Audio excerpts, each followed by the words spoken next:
I want to start with something personal today. There's a season of my life that I spent years trying to outrun.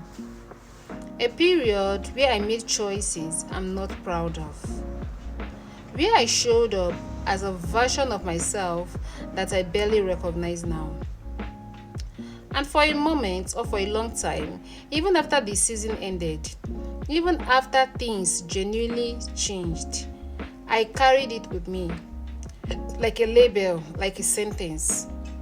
Maybe you know that feeling, that weight of a season you can't seem to put down. The way it follows you into new chapters and whispers, and remember who you are. Today, I want to talk about how you can actually stop letting your worst season define you. Because I don't think most people knows how to do this. And I don't think the unusual advice, just forgive yourself, just move on, actually gets to the root why it's so hard. So let's start with why it is hard. The first reason is that our brains are wired for negative bias. We are designed to remember negative experiences more vividly than positive ones. It's a survival mechanism, which means your worst season are neurological sticker than your best ones. They are more accessible, more vivid, more present. This is not a character flaw, it is biology. But it does not mean that overcoming the weight of a hard season requires intentional effort. The second reason is hard to shame.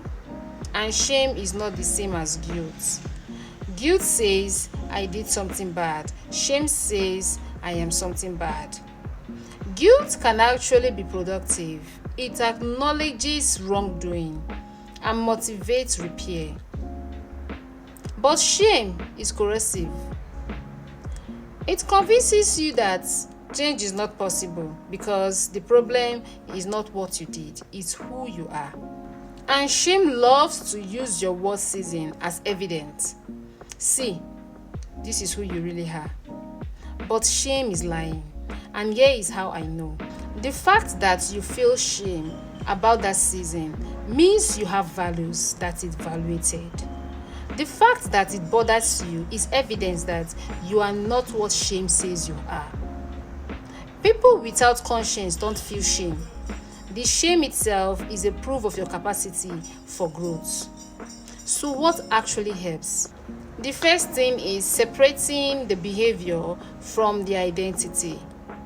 What you did in that season says something about where you are at that time.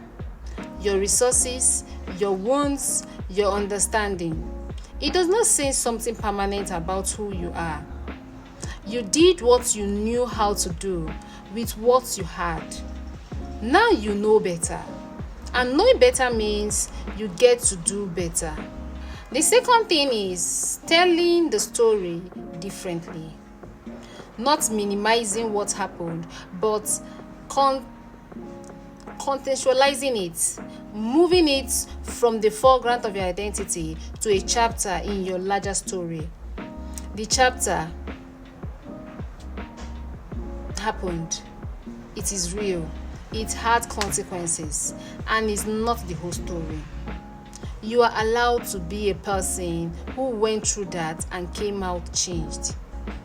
That is not denial, that is grace. The third thing is actively building a new identity through present choices.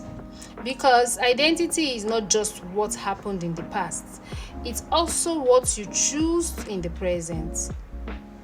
Every choice you made today that aligns with who you want to be is a brick in the foundation of your new identity.